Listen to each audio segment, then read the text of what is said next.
Good morning. Welcome to my TLE virtual classroom. I'm Sir Junalbin B. Santos, your TLE teacher, and I'm going to discuss one topic in computer system servicing, and my topic is all about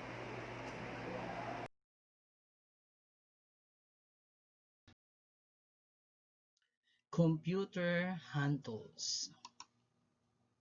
But before we proceed to our first, the most essential learning competency for our milk.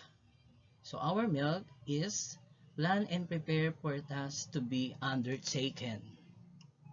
Identify and select appropriate hand tools according to the task requirements. Lesson objectives. At the end of this session, learners should be able or you must be able to do the following. Letter A, identify the different computer hand tools. Letter B, appreciate the importance of computer hand tools. And letter C, name the different computer hand tools. Now let's proceed to our discussion. What is a hand tool? A hand tool is a device for performing work on a material or a physical system using only hands. Hand tools can be used manually or electrically powered using electrical current. Examples of computer hand tools. The first one is flathead screwdriver. When we say flathead screwdriver, it is used to loosen or tighten a slotted screw or negative screw. We have the Phillips screwdriver or Phillips head screwdriver. It is used to loosen or tighten cross head screws. Positive screws rather. Next, we have the Torx screwdriver. It is used to loosen or tighten screws that have a star-like depression on the top, a feature that is mainly found on laptop. So usually, the screws being tightened or loosened by the Torx screwdriver have a star-like slotted screw. Okay, next. We have hex driver, sometimes called a nut driver. It is used to tighten nuts in the same way that a screwdriver tightens screws. Next, we have the needle nose pliers, used to hold small parts. Small parts like we have the electronic component used in computer, the resistor capacitor. So that's the example of small parts. We have the wire cutter. It is used to strip and cut wires. Next, we have the tweezers. It is used to manipulate small parts just like in soldering, electronic component in motherboard. So we need to use tweezer to manipulate those small parts like resistor, capacitor, etc.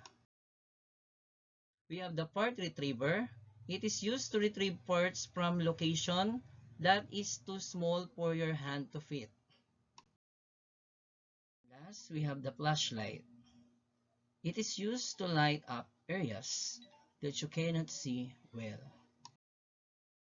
Okay, before we proceed to our activity, again, let's have the review. So what are the different computer hand tools? So we have flathead screwdriver, Phillips screwdriver, Torx screwdriver, hex driver, needle nose pliers, wire cutter, tweezer, part retriever, and flashlight. And now let's proceed to our activity. Direction. Name the following computer hand tools. Write your answer in a 1/4 sheet of paper. So you'll be given 10 seconds for each item to answer. So let's start. For number 1,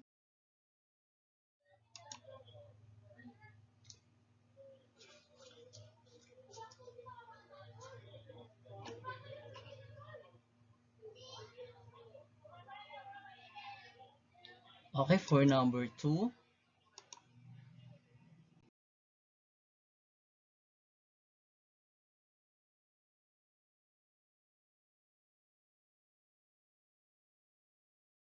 Okay, number 2.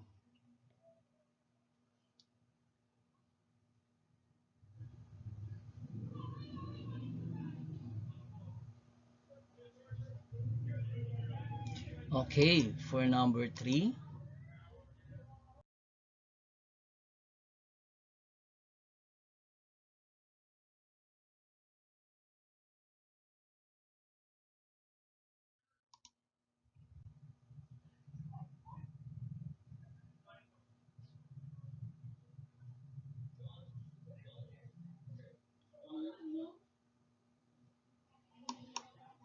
For number 4.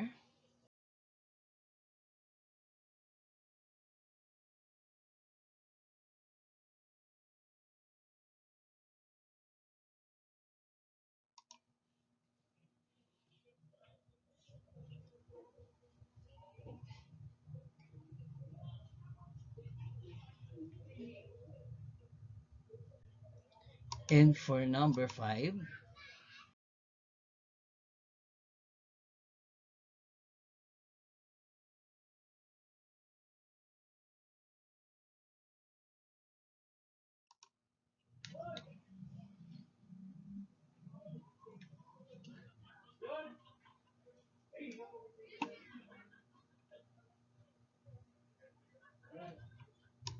Okay, time's up.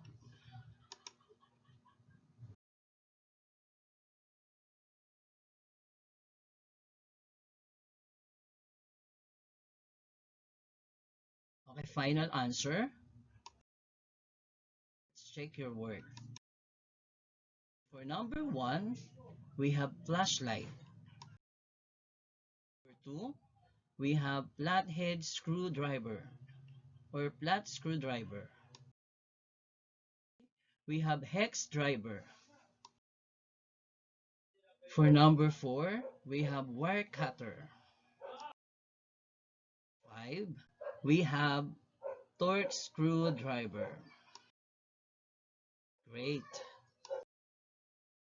Now, let's check your understanding.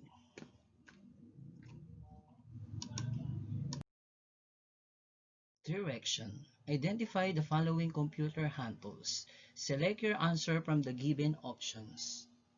For every item, you will be given 10 seconds to answer. You may write your answer in a one-page sheet of paper, and afterwards, you're going to check your answer for self-assessment. So let's start.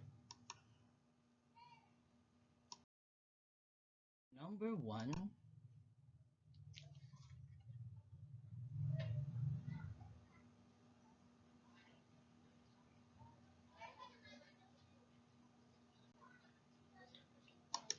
For number 2.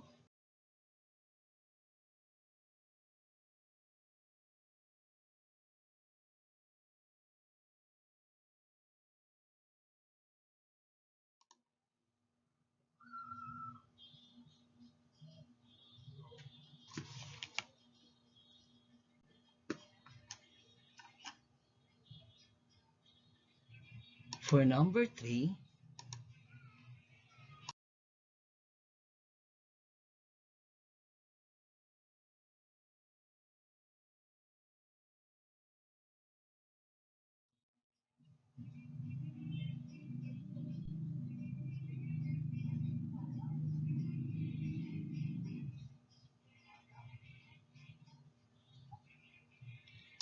For number 4.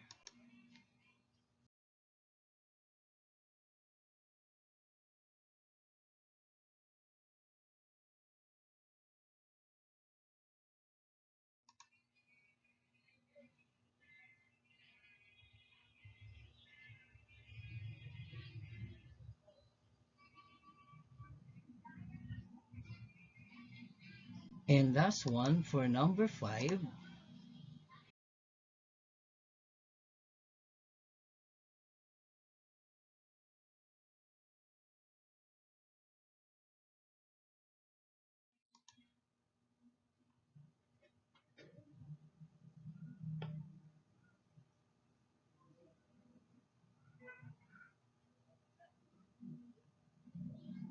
Okay, time's up.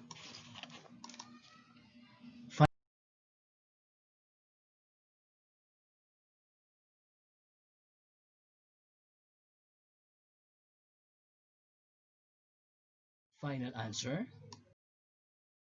Let's check.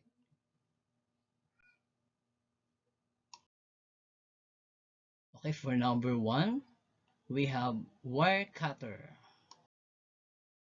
Number 2, we have tweezers. Number 3, we have part retriever. Number 4, we have needle nose pliers. And for number 5, we have Phillips screwdriver.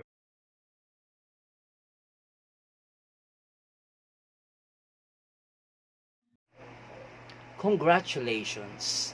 And that's the end of our session.